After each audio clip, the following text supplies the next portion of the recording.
Let's start with an overview diagram, which will accompany us for the rest of the presentation. On the diagram, you can see two physically separate systems. On the right, there is some storage target accessible over network. In our case, the storage target exposes two NVMe namespaces over TCP and has an IP address of 200.111. On the left, there is some host system, which could be a server with an XPU plugged in. The host runs client applications, and in the demo, we will start on it a simple FIO application. The actual local storage emulation software runs on the XPU to free up compute resources of the server CPU for all kinds of client workloads. It exposes a gRPC-based service with IP address of 200.113 on port 50051. This is the place where hardware and vendor-agnostic OPI commands are received. OPI Intel Bridge is the OPI software component which bridges these commands to Intel SDK. Please pay attention to the green boxes at the bottom of the diagram. These are no actual system components, but they indicate terminal panes, which will give us insights into particular components of the system and will be used to send gRPC commands to OPI Intel Bridge and for interaction with the host. This is the layout of the terminal panes that will be used from now on in the demo. Host pane is used for host interaction. Control plane pane is used to send OPI gRPC commands to OPI Intel Bridge. And the bridge pane shows the log messages on the bridge. Our first use case will be NVMe controller creation. We will use OPI gRPC commands to make two NVMe PCIe devices appear on the host. NVMe 0 will be a PF and NVMe 1 a VF. Let's see how this is achieved in practice. Okay, in this video we'll observe how to create NVMe controllers by means of OPI API. As a first step, let's go to our host and see what we have there. Okay, we don't have any devices, and let's create our physical function first. For that purpose, we need to create our subsystem first, and then we need to create a physical function itself. So yes, controller is created, and then on host we need to bind NVMe driver to that physical function. There we go. And what we have, yeah, we've got that device. Next we need to create a virtual function.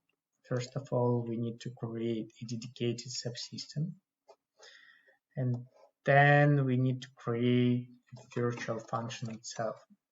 Here you see it has a virtual function number 3. We need to go to host and bind NVMe driver to that virtual function, right? And see what we have.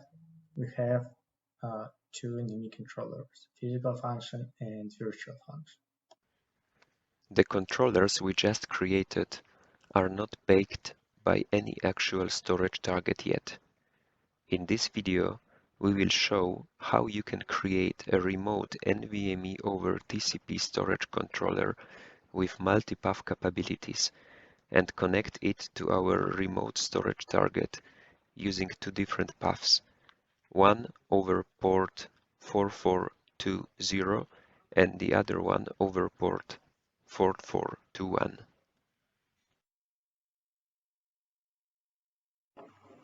Here we'll see how to connect to remote NVMe over TCP controller by means of OPI. So first of all, we need to create remote controller. on our bridge side, we have created controller with multipath support. So then we need to create a path for that controller. And here we created a path to remote controller on this address and on this port, right? And let's create another path to that controller on another port, and yeah, there we go. We connected to the same target, but another port here. With the remote target connection, we can expose now two NVMe namespaces to the host. In this video, we will show how a device-level QoS limit can be set on the NVMe PF, which has the two namespaces attached. For the QoS, we can set both bandwidth and rate limits. In this video, we will set a common rate limit on the device. This video will see how to set QoS on device level. What we've got our PF, we've got our VF. Also, we have NVMe TCP target connected. With some namespaces. And as a first step, we need to create namespaces for example, for PF, backed by those remote namespaces, right? So yeah, we create NVMe namespace commands, and let's see what we've got on our host. We see those namespaces here. That's fine. As a next step, let's run FIO command against both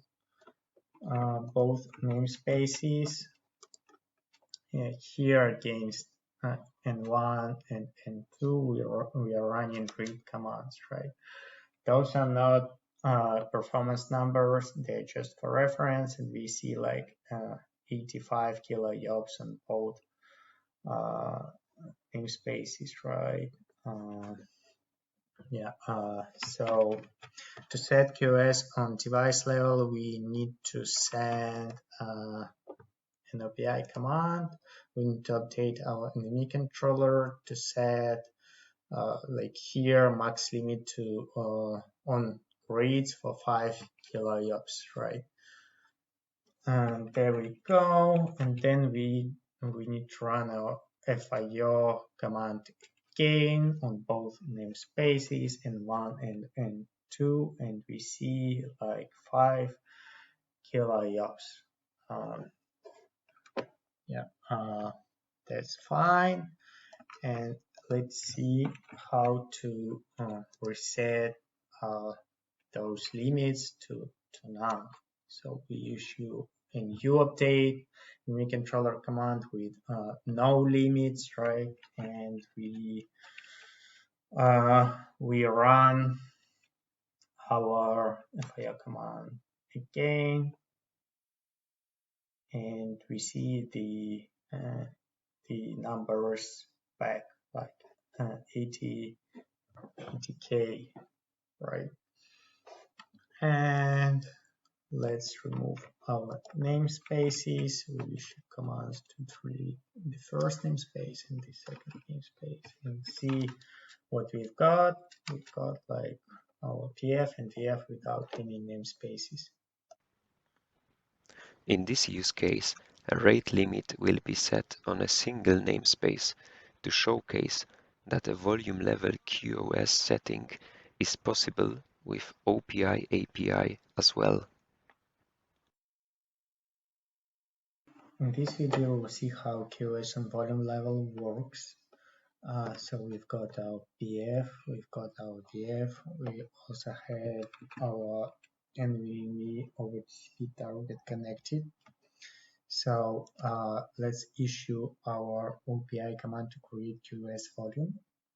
It will set a limit, max limit to 3 kiloyops on read write. For volume needs to be 12 and 1, right? Yeah. So as the next step, let's create two namespaces. One is based on QS volume, another without QS volume. So we send to create new namespace commands. We go to our host. We see our namespaces, and then let's run FIO, right? So let's run FIO against QS volume. We run read write traffic and see what we've got. So we've got like 1.5K on read and the same numbers on write. So if we sum up those values, we got our 3 kiloIOPS, right? And we can run traffic against our namespace too, right? And see what we've got there. And we see like 40K on read and 40K on write for the namespace. And to wrap up, let's delete our namespaces and delete our QS volume. And what we've got only our PF and VF without any namespaces. To enable data at rest encryption, we will use OPI API to transfer crypto keys to the XPU and enable hardware-assisted symmetric crypto on a namespace connected to an NVMe VF. The plain text data which reaches the locally exposed NVMe volume leaves the host system encrypted for a secure over-network transfer to the storage target. Okay, in this video we'll see how to use encrypted volumes in OPI. First of all, let's see what we've got on host. We've got, as usual, our PF and VF. Also, we got an MTCP connected to our bridge. First of all, let's send the command to create encrypted volume. There we go. This encrypted volume is based on a remote namespace exposed from our target, right? And let's create a namespace for that encrypted volume.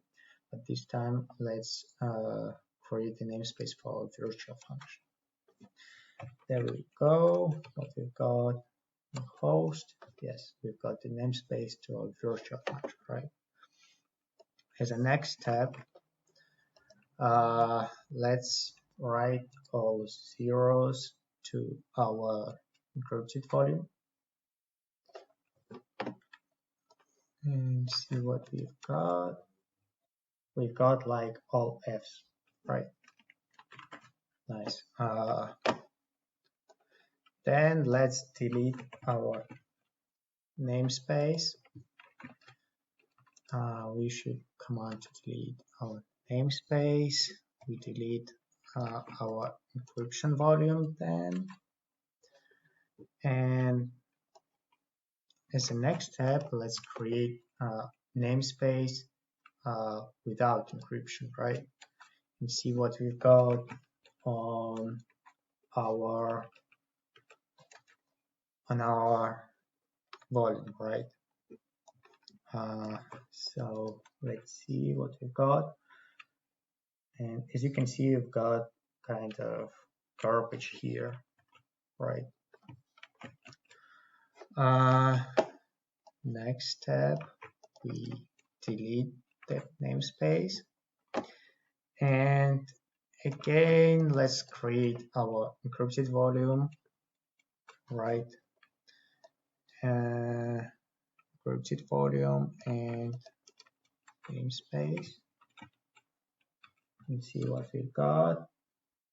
Again, have all Fs, right? So, yeah, so let's delete namespace again, and delete encrypted volume again. And as a next step, what if you create encrypted volume with your own key? There we go. And create namespace out of that encrypted volume and read the content.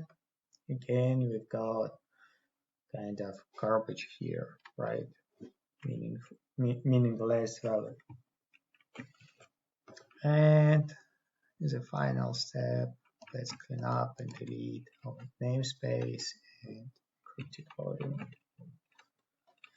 And see that that we do not have any namespace here.